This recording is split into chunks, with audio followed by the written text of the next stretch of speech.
You know what makes me lose my mind? You walk into almost any local gun shop. You tell the guy behind the counter you want a 357 Magnum lever gun, and 9 times out of 10, they funnel you into the same 3 rifles. Henry Big Boy, that newer Ruger-made Marlin, and maybe a Rossi. If they're feeling generous that day, it's the same loop, over and over, like a busted playlist that only has 3 songs. But here's the truth most folks never hear. There are some seriously capable 357 lever actions hiding in the back of that rack. The ones collecting dust, the ones nobody asks about, and those forgotten guns will outshoot, outperform, and straight up embarrass the mainstream picks. Any day of the week. Today we're finally putting 5 of them in the spotlight. And listen, if you're tired of recycled gun content and you want the deep track intel nobody's talking about, go ahead and hit that subscribe button right now. Most of you watching aren't subscribed, and that means you're missing these deep dives every single week.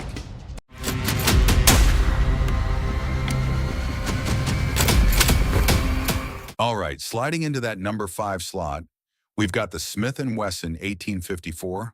I can already see the look on your face. Hold up, Smith & Wesson is making lever guns? Yeah, they absolutely are. And honestly, it's wild this rifle doesn't get more respect from the community. Now, it was built in partnership with Rossi, but don't get it twisted. Smith & Wesson put their own stamp on the quality control, and the end result shows up fast. The fit and finish on these rifles is way tighter than you'd expect for the money. Street price usually sits around $750 to $850, and that lands it right in that sweet middle ground. Not a budget beater, not a premium heirloom, just a solid value lane. What makes the 1854 really stand out is the feature set. Yeah, you get a side-loading gate. That's expected. But Smith & Wesson also specs these with a factory fiber optic front sight and a fully adjustable rear sight. So right out of the box, you're getting better irons than most lever guns that cost double. And if you've spent real time on a range, not just a couple photo op trips, you already know this. Good iron sights matter more than people want to admit. The action does start a little stiff. That's real. But after about 200 rounds, it smooths out into that buttery zone. Is it pre-safety Marlin smooth? No, but it's miles ahead of your entry-level Rossi. And here's the kicker. This thing runs a 20-inch barrel with a 1 in 6 twist rate. That twist is set up for heavy caliber bullets, so if you're hand-loading 180 grain hardcast lead over H110 powder, this rifle can absolutely surprise you with its groups at 150 yards. Now, downside, it's kind of a pig, a little over 7 pounds. And the wood furniture, it's fine, but it's not winning any beauty pageants. Still, if you want a dependable shooter, one that won't wreck your wallet, and one that actually performs when you lean on it, the 1854 deserves a real second look. And I'll be honest, I genuinely don't get why Smith & Wesson isn't marketing this harder. They're sleeping on a legit winner. All right, number 4 is going to bother a few folks, because technically, it's not even a lever gun. It's the IWI Timberwolf pump action, chambered in 357 Magnum. Before you click off, hear me out. This rifle does everything a 357 lever action does. It just does it faster. We're talking a 15-round tube capacity and a pump action that can run lightning quick. Once you find your rhythm, it will outcycle any lever gun when you're moving. And this thing is built with that legendary Israeli military-grade mindset. The Timberwolf started life as a tactical platform, but shooters figured out real fast. It's an absolute animal for ranch work and for popping hogs. Because it's a pump gun, you can keep your cheek weld, you can stay glued to the sights, and you can keep tracking the target through follow-up shots. Try that with a lever gun. You can't. Not the same way. And the versatility is real. You can run 38 special wad cutters all day for cheap plinking. Then switch over to full house 158 grain, 357 loads when it's time to work. And the gun doesn't care. It cycles whatever you feed it. Now here's the catch. They're not in production anymore. IWI stopped making these years ago. So you're shopping the used market, expect to pay around $800 to $1,200, depending on condition. But if you see one, grab it. These have a cult following for a reason. I've watched guys show up with custom Marlins worth 2 grand, and they end up standing there, just watching the Timberwolf guy run drills at double the pace. It's not traditional. It won't score you style points at cowboy action. But if you care more about performance than aesthetics, this oddball pump gun is a legit contender. Coming in at number 3, the Chiappa Alaskan Takedown. And this is where it gets interesting for the people who actually use rifles in the real world. A lot of folks lump Chiappa in with the budget import crowd. And honestly, that's not fair. The Alaskan is a purpose-built survival tool. You're looking at a lever gun you can break down into 2 separate pieces in under 30 seconds with 0 tools. Toss it in a backpack, a canoe, the back of an ATV. You are not doing that with your 8-pound Henry. The Alaskan comes with a 16-inch barrel, ghost ring sights, and a factory rail for optics. But here's the detail most reviewers completely miss: the finish. It's hard chrome, not stainless. Hard chrome. And that matters, because it shrugs off nasty weather that can pit a stainless barrel in a single season. If you've ever hiked a rifle through wet brush or spent time around salt water, you already know how valuable that is. Empty, it's about 5.5 pounds. That's a full 2 pounds lighter than most 357 lever guns. And trust me, after 6 hours carrying a rifle in the woods, those 2 pounds start feeling like 10. Now, the takedown system isn't perfect. If you mount an optic on the receiver, you're going to lose 0 when you break it down. That's just physics. You'll need to re-verify every time you reassemble it. But if you're running iron sights, it's rock solid. And let's be real, if you're using this rifle the way it was meant to be used, you're probably running irons anyway. Quick sidebar: if you're getting value out of this and you still haven't subscribed, what are we doing? Hit that subscribe button. It takes 2 seconds. Back to the Alaskan. Italian quality control is top tier. Chiappa knows what they're doing, but you're going to pay for it. Brand new, you're looking at $1,400 to $1,600. That puts it right in Henry X territory.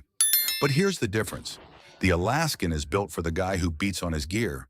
The Henry X is built for the guy who wants to look tactical at the indoor range. If you hunt the backcountry, fish remote rivers, or you want a truck gun that actually fits under the seat, the Alaskan makes sense in ways a traditional lever gun never will. Number 2 is going to stir the pot, but we've got to talk about the pre-safety Rossi R92s on the used market. I know the brand new R92s get mixed reviews. Some guys swear by them, some guys can't get them to run right out of the box. But here's the secret most people miss. The older Rossis, specifically the ones made before they added that ridiculous crossbolt safety, are legitimately excellent rifles. We're talking 2015 and earlier production. These were built in the Rossi factory in Brazil before tourists started messing with the process. Metallurgy was better, quality control was tighter, and the actions were smoother right from the factory. I've got a 2012 R92 myself with a 20-inch stainless barrel that I grabbed for $400, and after about 3,000 rounds, I'm telling you, it's slicker than a JM stamped Marlin. No joke. The extractor is cut right. Carrier timing is dead on. Lockup is tight enough to use as a master gauge. Here's the special sauce. Look for the ones without the safety on top of the bolt. If it has that cross bolt, it's newer production, and quality becomes a coin flip. No safety. That's the one you want. And here's why the old R92 is so good. You can actually use it. Throw it in the bed of the truck. Lean it against a fence post. Let it get rained on. It's a working man's gun. When it gets scratched, you don't lose sleep. When the finish wears, it just gains character. The used market is flooded with these because people bought them, shot 50 rounds, decided they wanted something fancier, and traded up. Their loss, your gain. Clean examples pop up for $450 to $600 all day long. Now, will it need a little work? Maybe. A spring kit is $30, and a quick polish job with a Dremel and some compound takes an afternoon. But that's the deal. You're turning a $600 rifle into something that runs like a $1,200 rifle. That's math I'm happy with. The real downside is parts availability. Rossi customer service is hit or miss, and hunting down original parts can be a headache. But the aftermarket stepped up. Brownells and Midway stock just about everything you'd need. Bottom line, if you spot a pre-safety R92 at a gun show or on a local board, and the price is right, jump on it. These are the hidden gems people keep sleeping on. And finally, at number 1, we've got the rifle nobody talks about, because half the community doesn't even realize it exists. The Browning BLR Lightweight in 358 Winchester. And I know what you're thinking. 358 Winchester isn't 357 Magnum. You're right, but stick with me, because this is where the magic happens. The BLR is a rack and pinion lever gun. No traditional toggle link, no exposed hammer. It's a modern masterpiece. Detachable box magazine, rotating bolt. Think of it like the love child of a lever action and a bolt gun. Browning chambered the BLR in a bunch of calibers, but that 358 Winchester version is the golden ticket, because you can take that action to a competent gunsmith and have it rechambered and rebarreled for 357 maximum. If you don't know 357 maximum, picture 357 Magnum on serious steroids. Same bullet diameter, longer case, about 40% more powder capacity. We're talking pushing a 180 grain bullet at 1,900 feet per second out of a 20-inch barrel. That's 30-30 energy, with less recoil and a flatter trajectory. And because the BLR feeds from a box magazine, you can load Spitzer bullets, pointed tips, so now you're running real ballistic coefficients. Instead of that flat nose compromise every other lever gun forces on you. I know a guy with a custom BLR in 357 maximum for whitetail deer, and he's taking them clean at 200 yards with hand loads. Show me another pistol caliber lever gun doing that. Now, factory BLR rifles in 358 Winchester are basically unicorns. You might see 1 or 2 a year on auction sites, and they'll usually go for $1,200 to $1,800. But if you're dead serious about a 357 class rifle that transcends everything else out there, this is the ultimate sleeper build. Is it practical for the average shooter? Absolutely not. By the time you track down a donor rifle and pay for the custom smithing, you're looking at $2,500 to $3,000. But we're talking about a rifle that can do things no factory 357 lever gun could ever dream of. The BLR also brings modern features for the folks who don't care about the cowboy look. Aluminum receiver keeps it light, rack and pinion action is smooth as butter, and nearly indestructible. And that box magazine lets you top off without dumping the whole tube. Downsides? It doesn't look traditional. The trigger is just okay out of the box.